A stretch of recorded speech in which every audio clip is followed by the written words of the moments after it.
Evelyn McClain counted time not in calendars but in seasons. The ranch had its rhythms: spring calves, the long dry spell when the creek whispered nearer to dust, the first snow that made the corrals shine like a promise. She had thought for a dozen years that time had a future laid out on a map she and Thomas had drawn together. Fences, the orchard she'd coaxed into thick bloom, a lineage of horses with patient, honest eyes. Thomas's laugh had been the weather.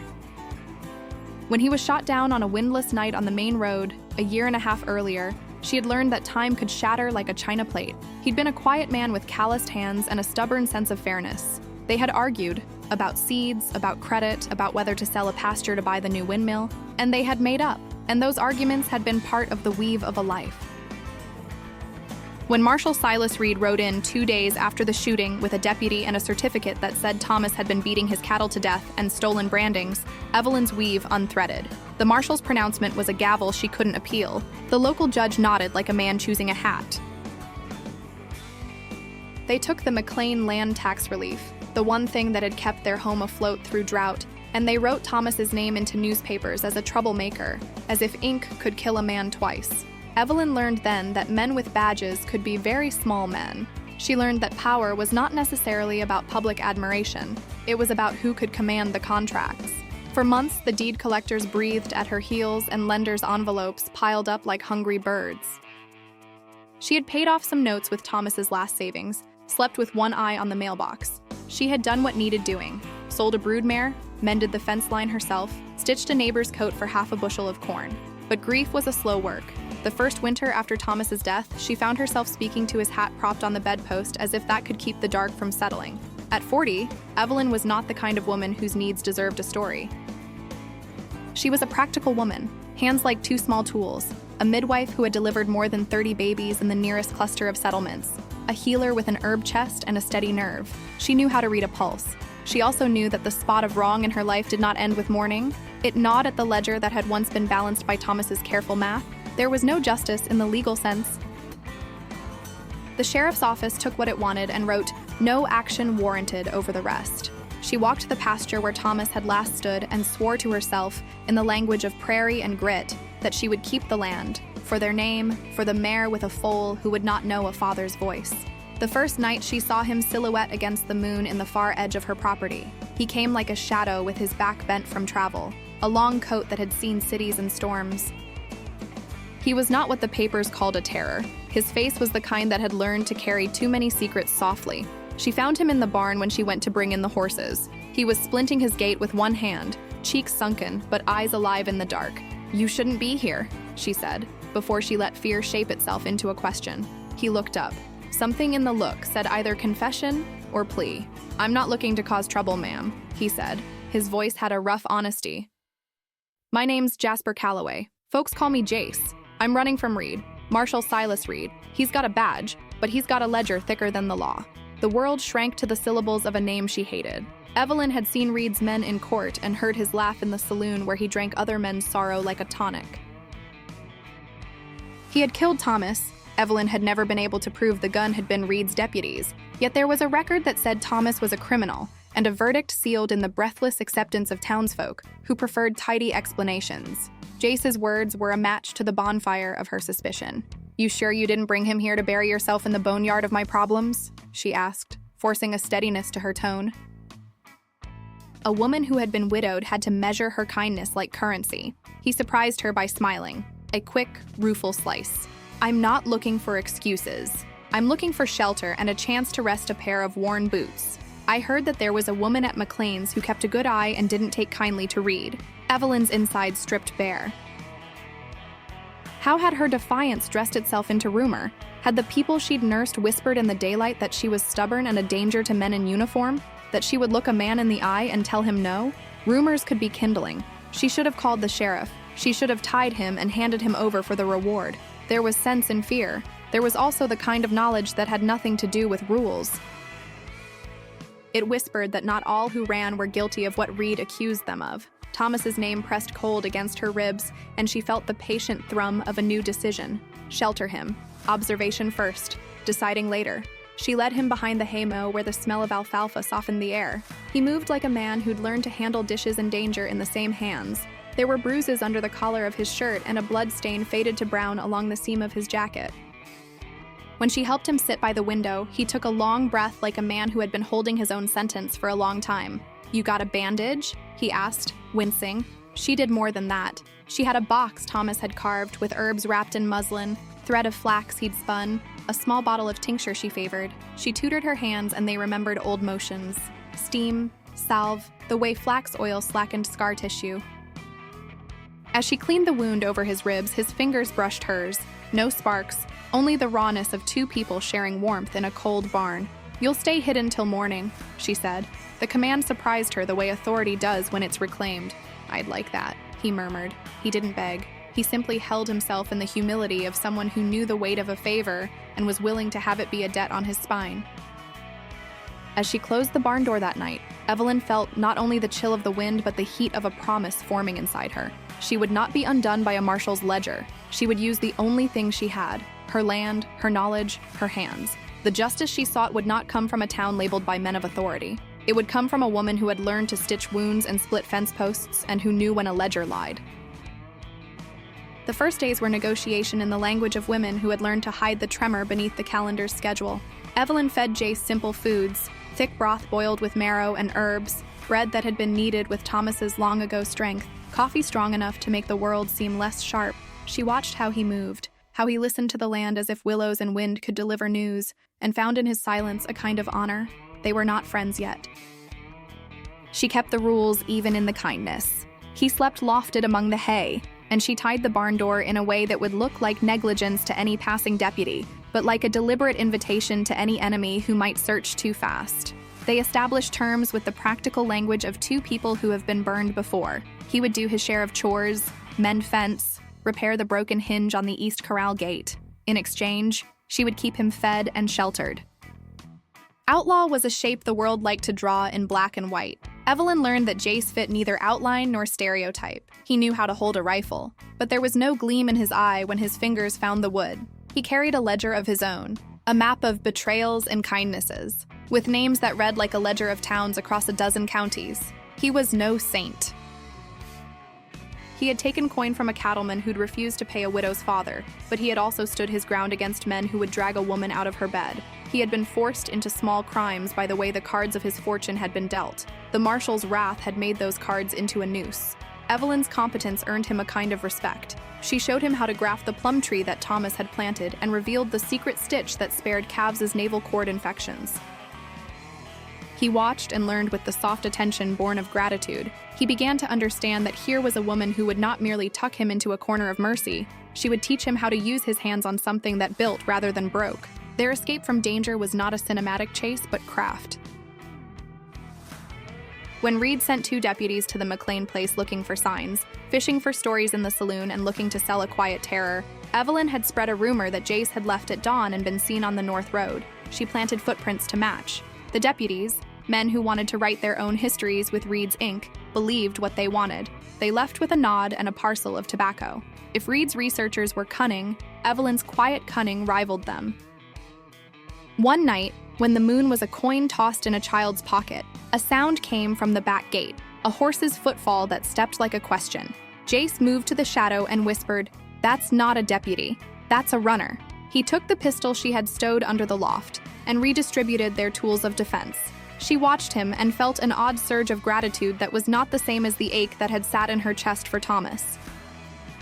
The gratitude was for the man who would not take over the house and the decision-making. He would stand watch and follow direction when she asked. He would take risks because she asked them of him, not because he sought to rescue her. The alliance deepened in the small rituals of survival. He taught her how to pick a lock without breaking the wood, a skill that came in handy when she needed access to the grazing gate that someone had chained. For her part, she instilled in him a patience with the land, how to watch the clouds and know the weather's mood, how to read the way a mare's breathing changed before foaling. He learned to lead a foal by the halter and to respect the tenderness that the animals elicited.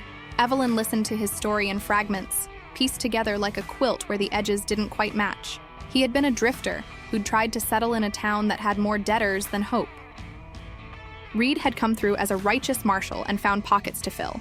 Jasper had refused to let Reed's men confiscate meat from a widow's smokehouse. Reed called it theft and ordered a roundup that ended with the widow's son in the county cage. Jasper had fought, and Reed had decided Jasper should be an example. Jace's life toppled into a wanted poster. One night when they sat by the stove, Jace's voice softened. "I didn't know Thomas," he said, thumb tracing the rim of his tin cup. "But I heard about the man who stopped Reed from taking a woman's cow. People ought to travel on the size of a man's courage, not on the weight of his purse." Evelyn's mouth was dry with 1,000 memories. "Thomas always said that the thing worth doing was the thing that kept you up at night," she said. It was not a statement of hollow philosophy, but an adjuration. She was beginning to feel the stirrings of something older than revenge, a sense that justice was not only punishment, but restoration. They survived because they were two people who combined skills in ways that the world had not accounted for. She was the brain in the ledger. He was the arm willing to do the unglamorous work. Reed was a shapeless threat on the horizon, but in the house and the barn, they created a pocket of resistance. It felt dangerously tender to live inside that pocket, like a woman standing in the warmth of a kiln she had stoked herself. Sheltering an outlaw was one thing, rebuilding was another. The small successes, mending a fence, selling a calf at Larkspur Market, earning a meager but steady coin by delivering a pair of twins for Mrs. Benson, were the scaffolding of something Evelyn had thought might be impossible, a life independent of Reed's verdict. She taught Jace patience with the land and the people, and in return he taught her how to read the subtle arts of evasion and timing. But more than survival, the farm became a workshop of reclamation. Evelyn was used to being seen as a caretaker, midwife, neighbor, the woman who could stitch a child's cheek without scolding. The town had always assumed that part of being a widow was to be gentle and quiet, to accept a new shape of life. At first, she played the parts her neighbors expected. She wore her mourning dress to the Thanksgiving feast and kept her head down when Reed visited church, as if righteousness had feathers. But when she bent to the work of grafting trees and balancing ledgers, she felt old things. A name called true, a competence that radiated in her like heat from a forge. The first weekend that spring, when the ground smelled of turnip and the orchard buzzed, she rode into town with a load of herbs and salves. People in the market took what she brought and paid her with a coin and a smile. She arranged her wares like a midwife would lay a newborn's blanket, thoughtfully. The women she had helped over the years came to her stall not just for things, but for counsel. They brought scant stories pinned with flourishes of humor and sorrow about being widowed, about leases, overcharges for grain, and about the Marshal's new ordinances that seemed to arrive like vultures. They began to speak in code, nothing dramatic. A quilting group met under the pretext of mending clothes, but the undercurrent was planning. They patched not only fabric, but livelihood. Evelyn found herself at the center of it, not because she sought power, but because her competence was a match for other women's need. Her skills extended beyond stitches. She took to documenting Reed's interventions with a skill Thomas had taught her, balancing receipts and letters, tracking names and times. She became meticulous, an archivist of wrongs, not for revenge alone, but so the townspeople could have a record that bore the weight of proof. Her ledger became a counterpoint to Reed's ledger, full of witnesses and receipts. She cataloged everything. The day a deputy took a woman's horse to pay a bar bill, the signature on a deed that had been falsified, the price Reed had charged to guard a wagon when he had actually stolen the cargo. Jace watched with something like admiration when she took up this second life. His own ledger, tallies of fights, debts paid off with a fist, softened under the influence of her steady method. He began to learn that there were ways to fight apart from bullets, the quiet warfare of petitions, witnesses, public records. He practiced reading a ledger with the same respect he'd once given to a gun. Their partnership transitioned into an alliance that was increasingly strategic. While she tended the orchard and taught a teenage boy named Amos how to shoe a horse, Jace followed leads into the town to see where Reed had invested. They discovered, with careful detective work and the help of a barber who had loitered at the Marshal's table a little longer than he should, that Reed was buying up parcels under the names of straw purchasers. He had cultivated a small empire through fear and the appearance of legal coercion. Lips eventually loosened when the whiskey was poured, and the truth often cost a man his appetite more than anything else. Evelyn's internal monologue, once crowded with grief, began to make room for plans. Some mornings she woke with new ideas about how to get Reed to show his ledger in a public place. She thought about a petition, one signed by enough townspeople that Reed would have difficulty dismissing it. She imagined the courtroom where she could sit and point to the ledger and show the chain of transactions that would reveal his thefts. There were other, quieter transformations. The way she dressed changed little by little. The outward markers of mourning loosened. She began to wear sturdier boots for riding and a leather jacket that had belonged to Thomas, but had been repaired so many times it looked like it had lived other lives. When she braided her hair now, it was not to hide from the world, but to keep it out of her way when she was working. The hat that had sat on Thomas's post found a new place in the barn, and when she tipped it occasionally to the sun, she felt a small permission slip to move forward. Jace began to teach her the tactics of concealment and the ethics of force. He did not romanticize violence. He treated it like a last resort. He learned in turn from her tolerances, how to measure a person's words to know if they were true. She taught him to set a bone with patience, a skill he had not known he needed, and in doing so she found that true partnership was not a matter of rescuing or being rescued. It was a mutual exchange of competence. Evelyn's heart, which had hardened into a small iron thing after Thomas's death, softened enough to allow room for a new tenderness. It did not erase the past. Instead, it folded it into a landscape of action. She began to imagine a future, like a field planted in late spring, slow growth, careful tending, the sort of future that would insist on its own terms. The plan for justice that had been a private oath began to take the shape of community action, and as the orchard budded, so did the possibility that she could turn the story of her life into one of resistance, rather than victimhood. Stories have a way of finding each other in the dark. Jace's past did not weigh less because he was worthy. It simply offered tools to the cause Evelyn had claimed. He had lived under Reed's shadow in other towns and had seen the Marshal's work with an entrance towards cruelty, a man who used law as a cloth to hide his hands of theft. His past, which might have been told as a separate tragedy, became, in Evelyn's hands, the lever by which she would pry open Reed's web. He told her specifics one night as they patched the roof of the chicken coop. The sound of the hammer and the soft thud of nails was a metronome to their conversation. Silas started in Marlow when he was 19, Jace said, voice low. He rode in with a clean slate, and someone handed him a badge and a chance. He liked being the thing that decided people's fortunes. When he married up, he got access to ledgers. He found how to make a law favor him with a soft hand and a sharp ear. Evelyn listened, thinking of all the small men who had grown into large shadows. Did someone look the other way? She asked, remembering the afternoon when the judge smiled like a cat. They all looked the other way because it was easier than asking where the money came from, Jace answered. But one thing Reed doesn't like is having his accounts looked in. He has a ledger in the Marshal's office, if he's careless enough to keep it, and he hides the receipts under people who can't fight back. That sentence settled like a stone. If Reed's ledger was what made things legal in his favor, then the ledger was a map to undoing him. Evelyn had amassed witnesses and little receipts. Jace had knowledge of Reed's roots, his friends, his weak spots. The ledger might be the key that would unlock 100 wrongs. They started planning how to access it. Jailhouses weren't iron fortresses. They were built by complacency, and the assumption of law followed. Reed would not display such a ledger to anyone. And yet, like all men who trusted their own cunning, he had habits. He drank wine in the same bar on Thursdays. He took the east route out of town to inspect property on Mondays. He left his ledger with a young clerk who had a soft mouth and an easier conscience. Evelyn refused to let the plan become a man's rescue mission. She insisted on guiding the strategy. We don't just steal a book, she said.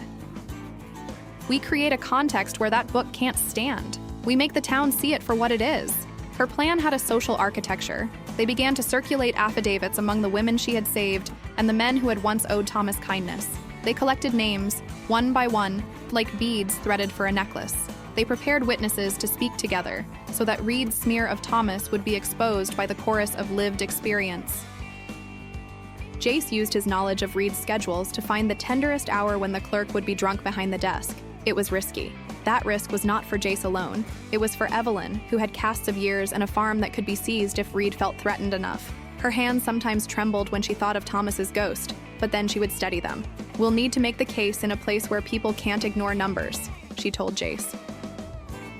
Not everyone will stand with us because it's the righteous thing. People stand with us when there's safety in numbers and truth in ink. He learned, almost reverently, how to be a tool for her purposes and not the other way around. There was a turning in him, a softening of the outlaw into a strategist in service of someone who had found direction in wrath and wisdom.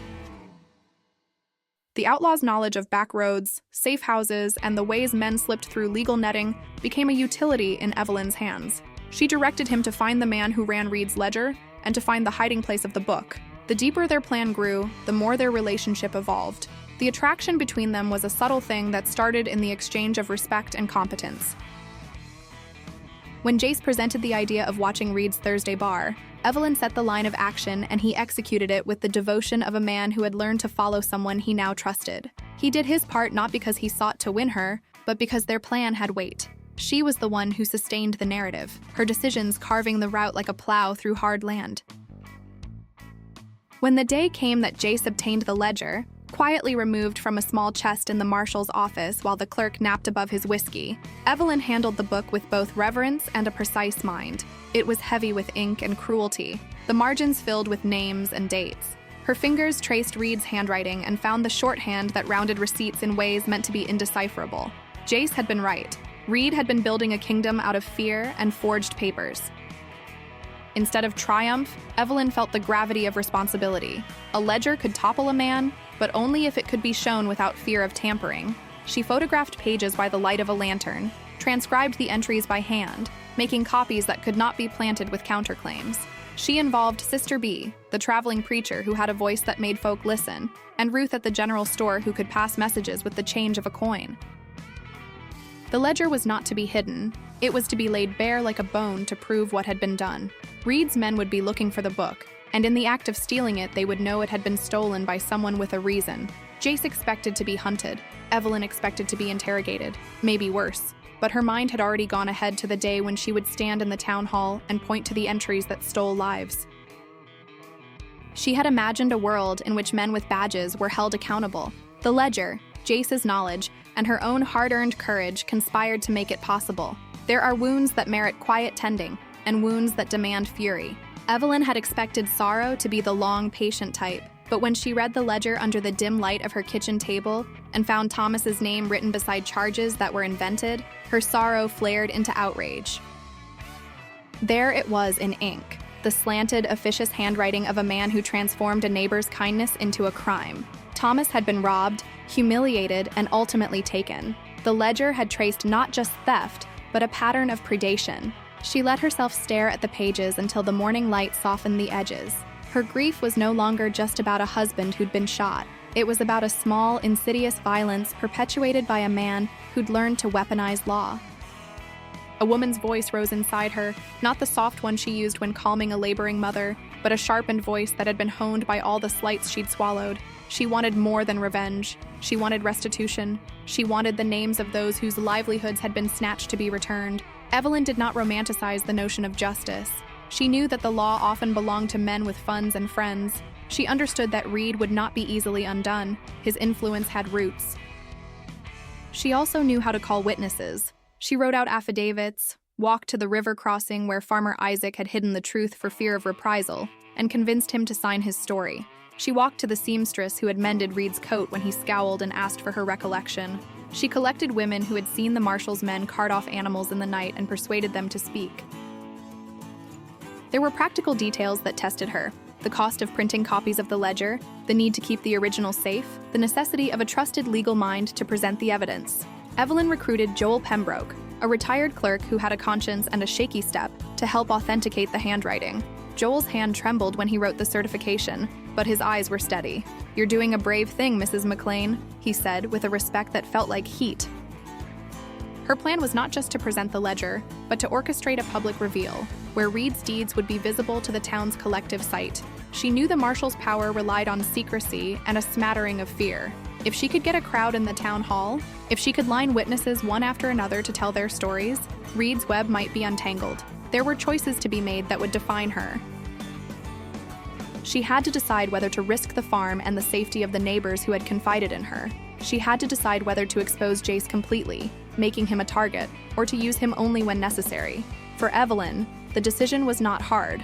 The ledger forced her hand. She could either act or allow the story to continue unread. She would act. She would be the one to call the town to account.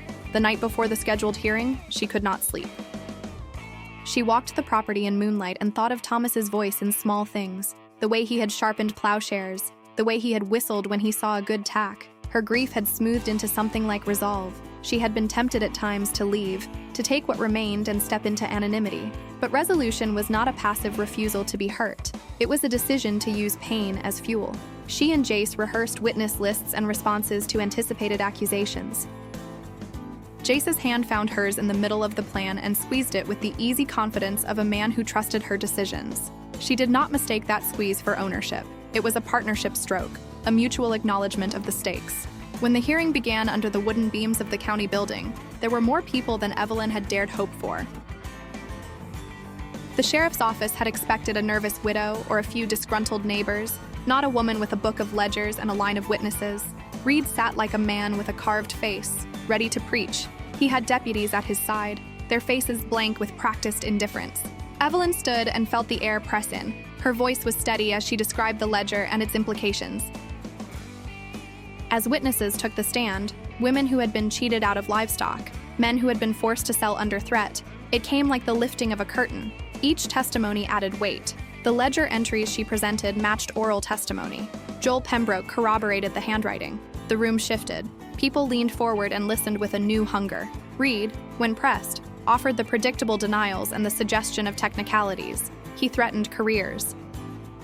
He raised his badge like a shield. His voice was a narrow one, accustomed to being the last word, but people had come with the patience Evelyn had bought with nights of careful persuasion. The evidence had become a thing that could be seen and read by many, not just whispered about in the saloon's smoke. She did not imagine victory would be instantaneous. The Marshal was a man who knew how to manufacture sympathy.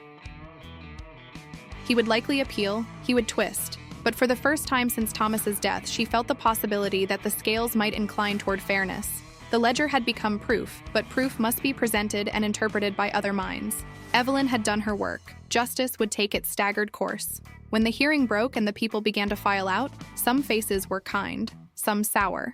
Jace stood beside her, not hovering, but present. She saw the sheriff's conscience flicker, and for the first time she did not see Reed's influence as monolithic. She had moved from mourning into the active daylight. She had made a choice and she had acted on it. A partnership does not announce itself with fireworks. It settles like a well-worn saddle. The initial rubbing gives way to a comfort that makes long journeys possible. Evelyn and Jace found this cadence as they navigated the long legal processes that followed Reed's exposure.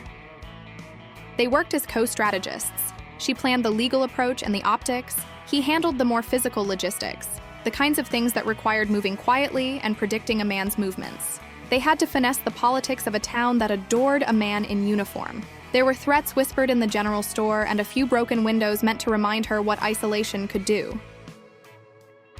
There were dark nights when Reed's deputies rode past her property, the way vultures circle a site that is still warm. But each time, Jace rode out to track their path, coming back with the news.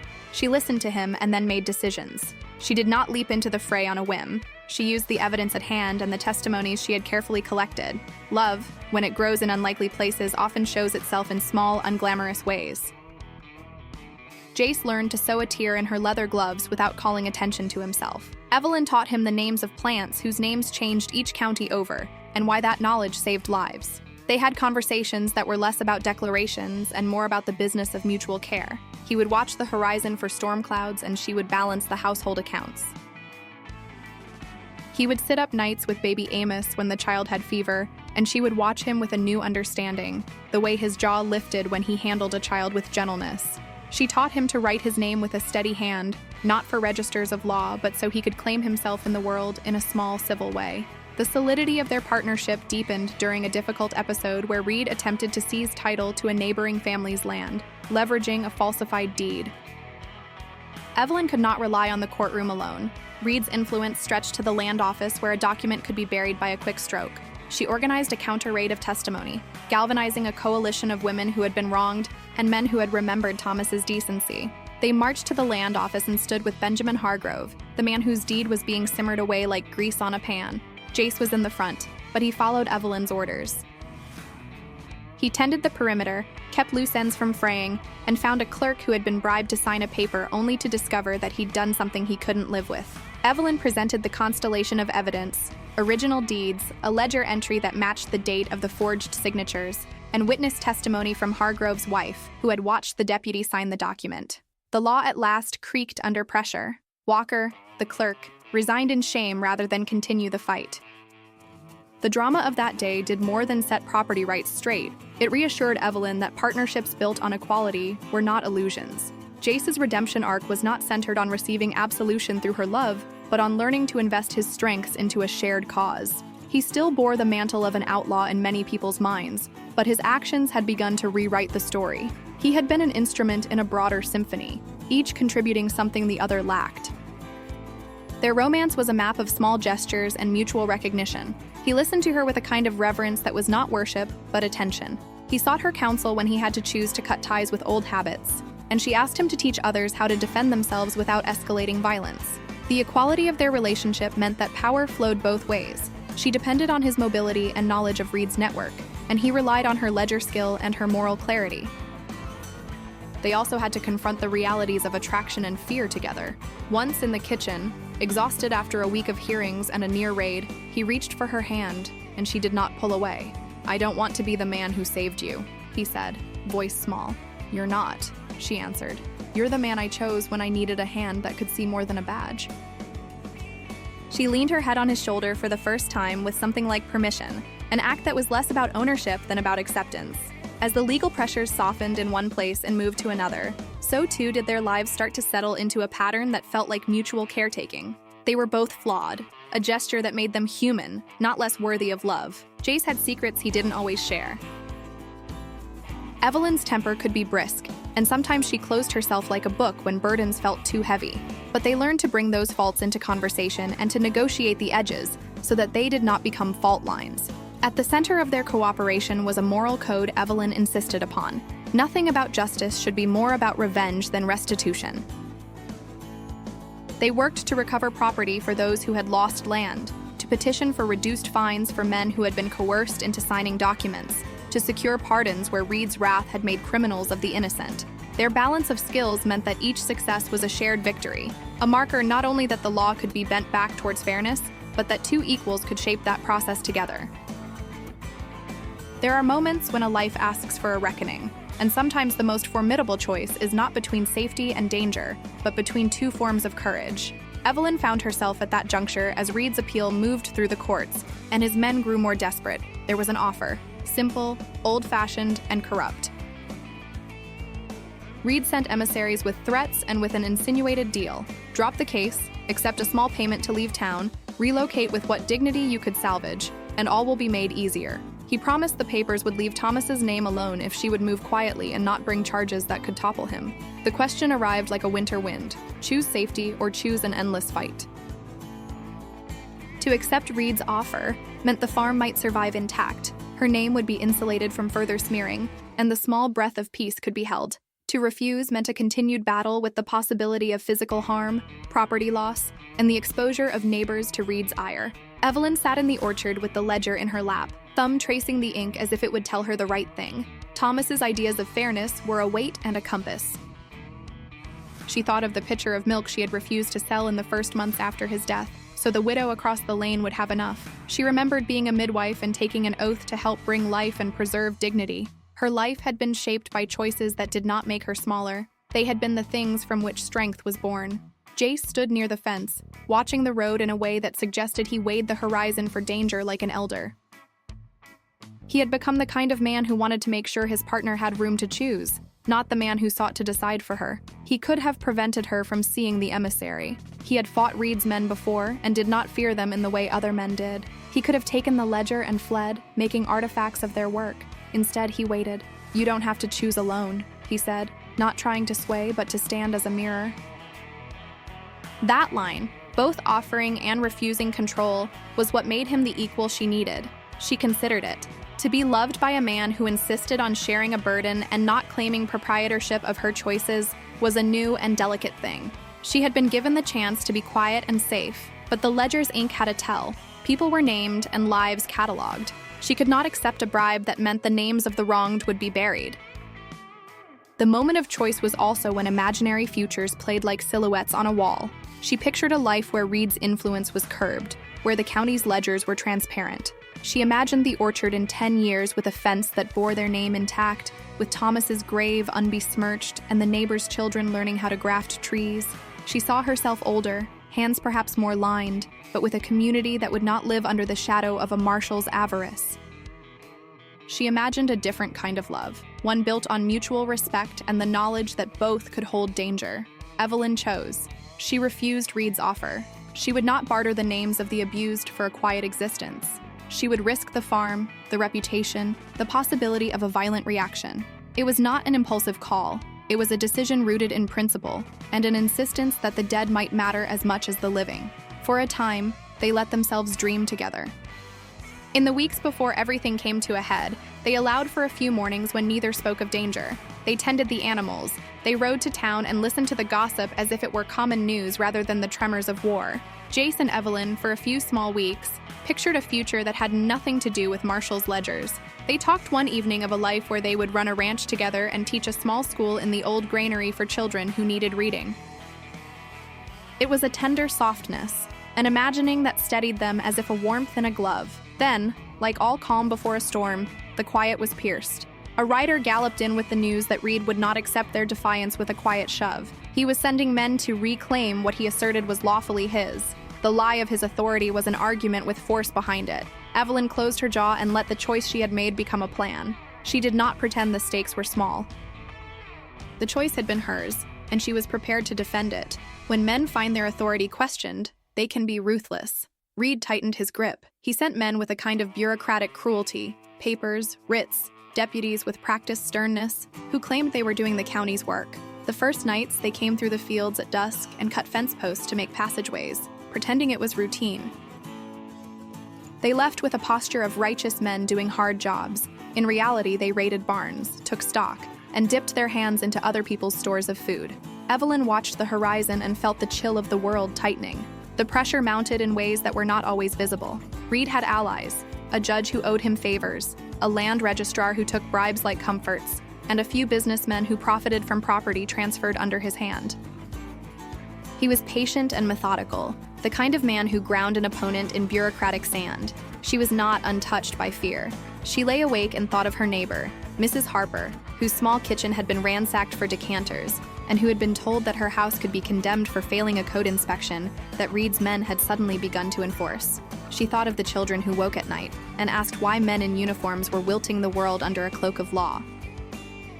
But fear made her sharpen her instruments. She organized patrols of neighbors who would alert the farm of approaching riders.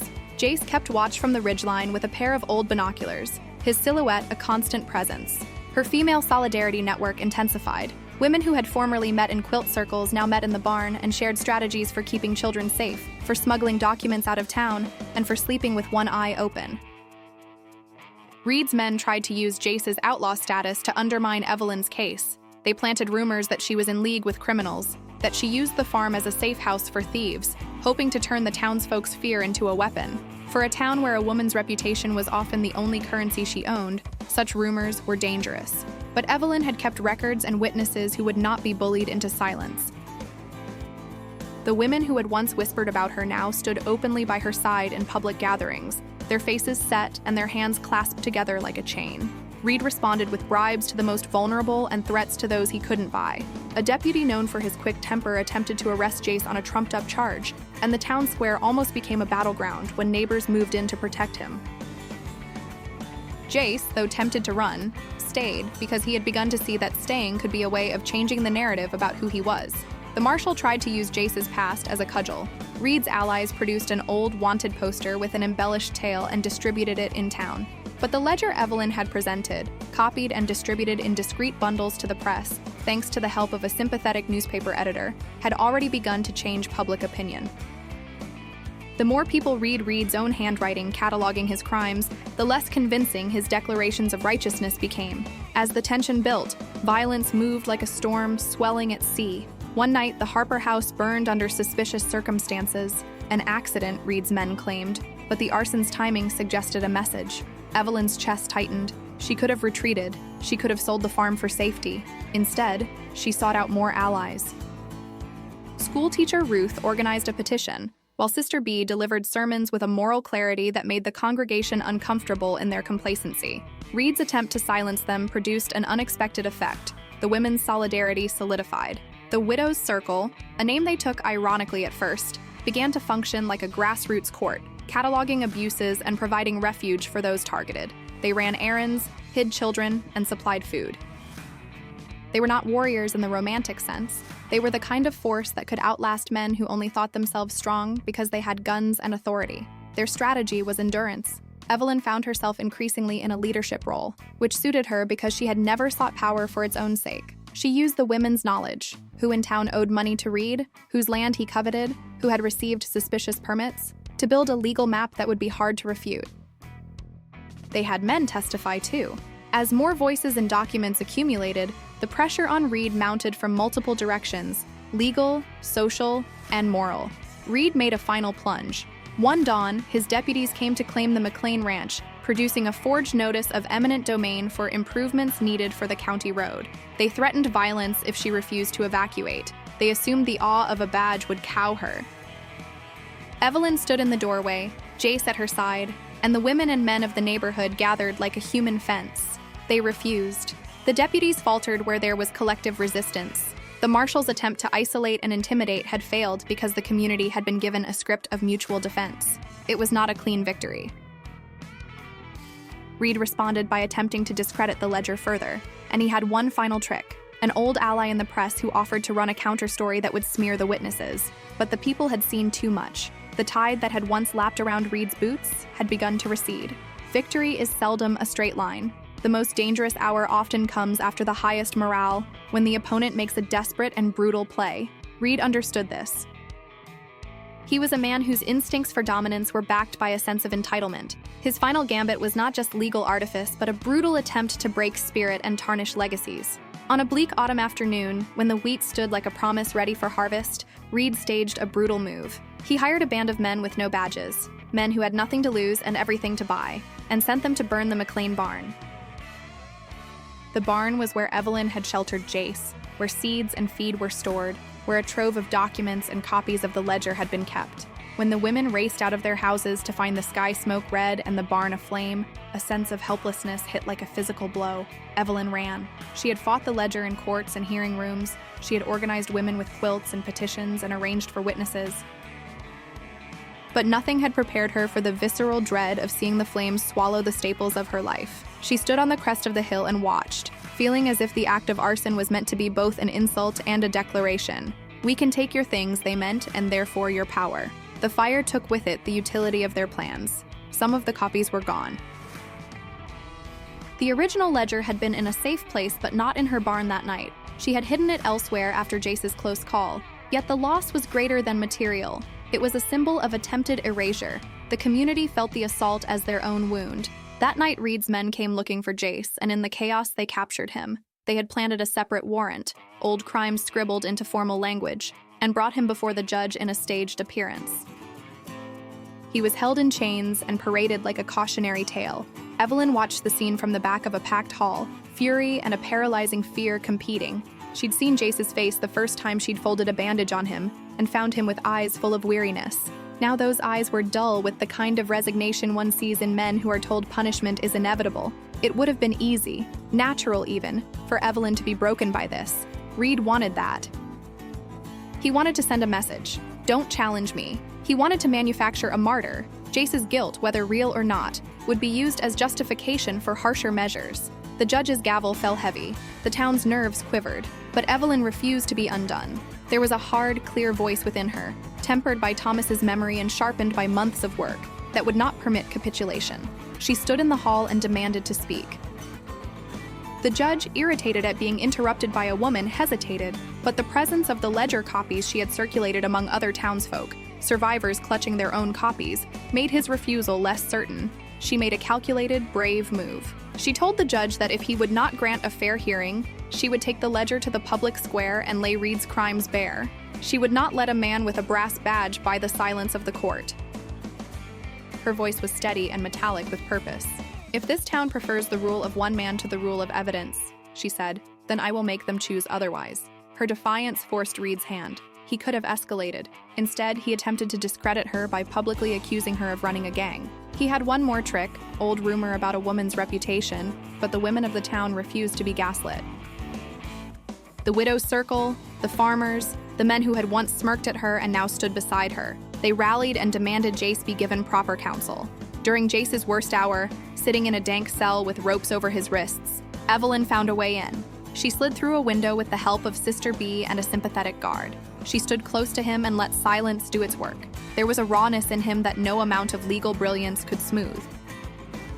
He had given himself to the fight not because he sought glory, but because he had found an ally in her. He would not ask for rescue. He would expect the law, but she would not let the law be corrupted. The darkest hour sharpened them. The loss of the barn and the capture of Jace could have been a final collapse of spirit, but it produced instead a reinforced steel within Evelyn. She was broken in places, true, but she was not incomprehensibly weakened. Her mind, like a field after a drought, found a way to make good use of hard lessons. She refocused, recalibrated, and reached out to allies who could bring legal counsel. The ledger might have suffered losses, but the evidence had been transcribed, smuggled, and planted in too many hands to be entirely erased. The final plan needed more than anger. It required the kind of meticulous orchestration that comes from someone who can read ledgers and stitch wounds. Evelyn took command in a way only she could. Woman, farmer, midwife, and conspirator all at once. She organized a strategy that engaged legal minds, community pressure, and an element of theater. First, she secured legal counsel. Joel Pembroke, despite his failing joints, had a friend in town, Miss Hargrove, a woman whose husband had been wronged and who had, before sickness, trained as a clerk. She agreed to help authenticate documents and coordinate with the papers. Second, they needed witnesses prepared to tell their stories. Evelyn and the women mobilized. Women who had once feared the Marshal's admonitions now stood up and rehearsed, their voices acquiring a new solidity. They would tell the truth in the open square where Reed's deputies would find it harder to silence more than one voice at a time. Evelyn also took advantage of the theater of spectacle. They planned a public airing of the ledger copies, printed, distributed, and displayed on the courthouse steps. Men and women would be there, and Reed's advocates would find their lies harder to sustain in the light. Jace, though still under guard, would be a presence, an emblem of a man who had stood with them. They would push for a formal inquiry and the recall of the judge who had been Reed's ally. On the day they chose, the town hall and the square were full of people whose lives had been touched by the Marshal. The crowd's tension hummed like an insect chorus. Reed arrived cloak stiff and paraded his authority. He had his deputies. He had the presumptuousness of a man who thought he commanded storylines. For once, his performance did not cover the cracks. Evelyn took the stage, not as a woman pleading for mercy, but as a force laying out evidence. She read sections of the ledger aloud, point by point, citing witness names and dates. It was a painstaking procedure, but a damning one. Jace sat with ropes still visible on his hands, but he sat and watched her with an expression she would never forget. Nothing triumphant, nothing subservient, only fierce loyalty. Reed's men moved to interrupt, to shout him down with the habitual brutality they'd learned in saloons, but the crowd was ready. Women released petitions, and men who had once been cowed stepped forward to corroborate facts. The pressure became a thing that Reed could no longer manage with a smile and a raised badge. When Reed lunged for the ledger to tear it from Evelyn's hands, Jace acted. He stood, the old outlaw reflex flickering but now governed by loyalty to a woman who had given him purpose. He moved with a speed and a grace that belied the weight of his past, and though he was physically strong, the moment was not about a man saving a woman. He moved because she needed space to finish the story, and he did it with the humility of someone who had learned to be part of a greater plot. In the fracas, Reed's own deputy, a man who had followed for fear rather than conviction, flinched and then turned. The team's unity collapsed like a poorly bound book. The county judge who had turned a blind eye was revealed to have been an accomplice, and the state inspector who had verified Reed's claims was found to have received suspicious checks. The public unraveling was messy, loud, and wholly necessary. When the dust settled, an immediate inquiry was initiated. Reed was arrested pending a full trial. Jace was released from his minor charges due to the weight of new evidence and the prosecutorial interest in trying Reed on more substantial counts. It was not a simple redemption for him. Many in town would still look upon him with a shadowed eye, but he had a new path. He had been a part of something that bent the arc of justice. And Evelyn? She stood in the courthouse doorway like an altar to stubbornness and principle. The barn could be rebuilt. The ledgers had been salvaged enough. The women who had banded together looked at her with a mixture of exhaustion and triumph. She had led them. She had been the force that turned small acts into a community uprising. The role of a woman, often silenced in histories, had become the engine in this story. Justice arrives in ways that are rarely clean or cinematic. It is messy, bureaucratic, and takes time. Reed's trial was not easy. He had allies, money, and a lawyer with a silver tongue. but the public had seen enough. The ledger had been authenticated in multiple hands, witnesses had testified under oath, and the trail of bribes and forged deeds had been demonstrated.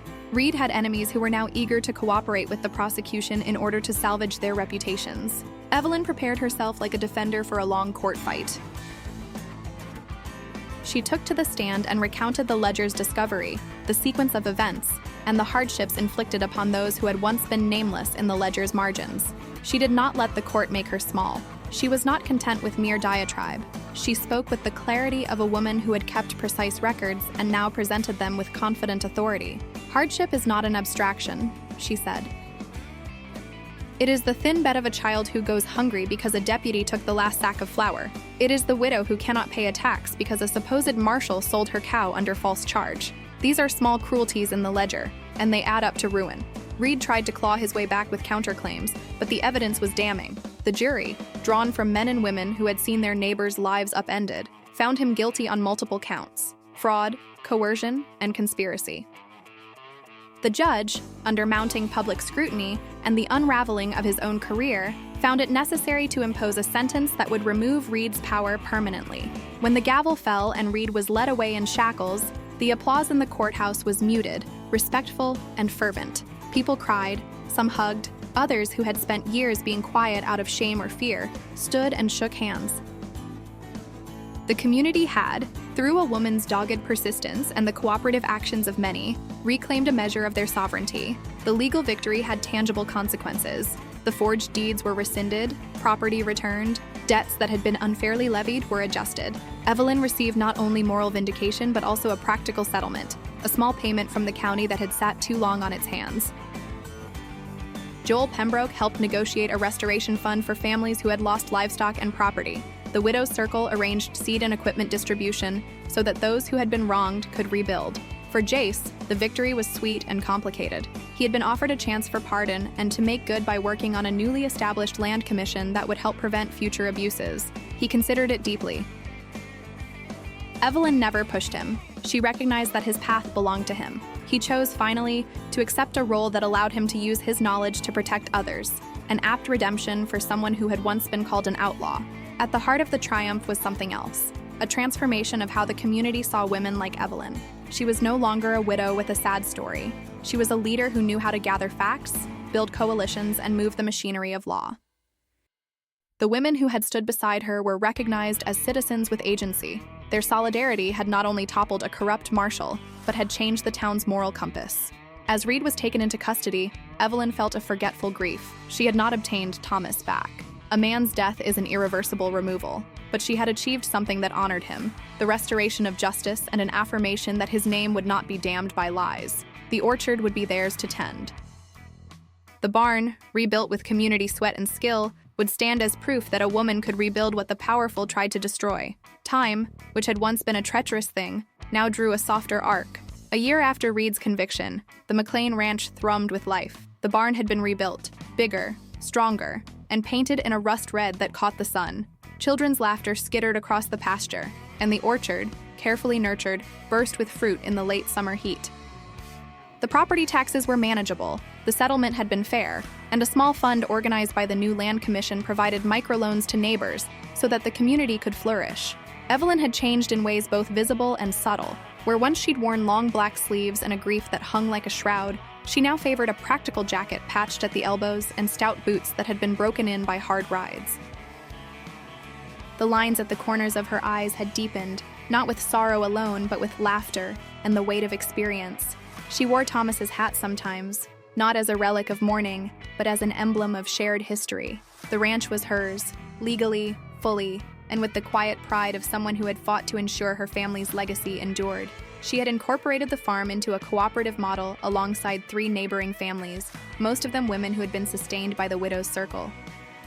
They shared equipment, labor, and markets. Eve, she was often called this by those who loved her, had started a small clinic in the old granary, where she and Sister B provided basic medical care, midwifery, and herbal treatments. The clinic offered sliding scale services, and in exchange they received help from volunteers who were eager to build a community that would never tolerate such exploitation again. Jace had not simply stayed, he had rooted. He chose to remain on the property, not as a lord of any kind, but as a partner who could mend a fence and warm a child's feet at night. He worked on the land commission, ensuring that processes were transparent and that ledgers could not be manipulated without public oversight. His outlaw past lingered like an old scar, but most people now measured him by his action rather than rumor. Their relationship, which had begun in crisis, matured into an equal partnership. They married quietly in late July under the orchard's canopy, with a simple ring fashioned from a coin and a vow that was more like a promise to share authority than to be obedient. The ceremony was not the end of their independence. Rather, it affirmed it. They would walk side by side in business, in community matters, and in love. There were still arguments about livestock sales, about whether to expand the clinic, about the best way to teach a stubborn colt, but each fight led to negotiation, compromise, and growth. Evelyn's transformation was plainest in the way she held herself. She moved with the relaxed semblance of someone who had learned to accept help and to give it. Her voice had taken on a tone of authority that was not hard but firm, a cadence that made people listen. She had become a mentor to other women who sought to claim their property, their safety, and their stories. The Widows' Circle evolved into a formal guild that offered classes in accounting, property law basics, midwifery, and mutual aid. The legacy of what they had done extended beyond property and law. It changed the culture of the town. When a deputy walked through the market now, he did not assume deference in the women's faces. He saw instead a community who had learned to hold men to account. Children learned to read ledgers with the same naturalness as they learned to count change. On warm evenings, as the sun slanted low and the orchard threw long shadows, Evelyn and Jace would sit on the porch and talk about what had been and what might come. There was tenderness in these small rituals that had not been there in the first months. They had found a love built on equals, two people who made each other better and who shared a purpose larger than themselves. They never posited that the love healed everything. It didn't, but it did some work that grief alone could not. Evelyn's voice, once private and inward, became public and directive. She mentored a new generation of women who wanted to claim farms or run businesses. She taught classes at the granary and spoke at town meetings when she was asked. Her story of loss, of the ledger, and of the rebuilding was no longer a private wound but a cautionary tale and a map for others. The end of the case and the ongoing work of the Land Commission created the precedent they had hoped for, a check on the power that had once seemed absolute. Reed's conviction served as a cautionary tale across the county. Changes in the law were slow, but they were inexorable when backed by evidence and a community unwilling to be cowed. Evelyn's transformation had not been linear. It was not a fairy tale where all scars melted in sunlight.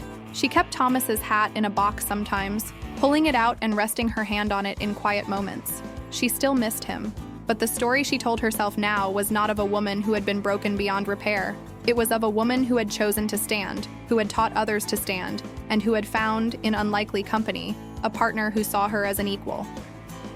And so her story ends where yours continues. She was widowed, her life labeled by men who thought a badge could rub out a name, but she proved them wrong.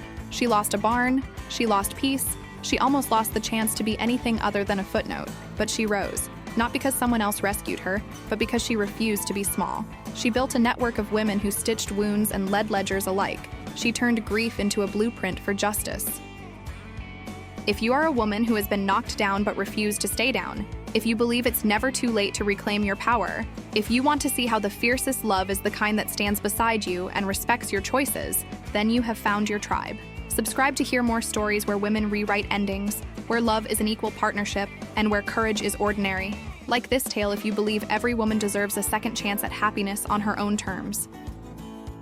Share it with the woman who needs to remember her own strength. Hit that bell, sister, because these are not just stories. They are reminders that you are stronger than you know, braver than you believe, and deserving of a life, romantic or otherwise, built on equality, respect, and the stubborn refusal to be erased.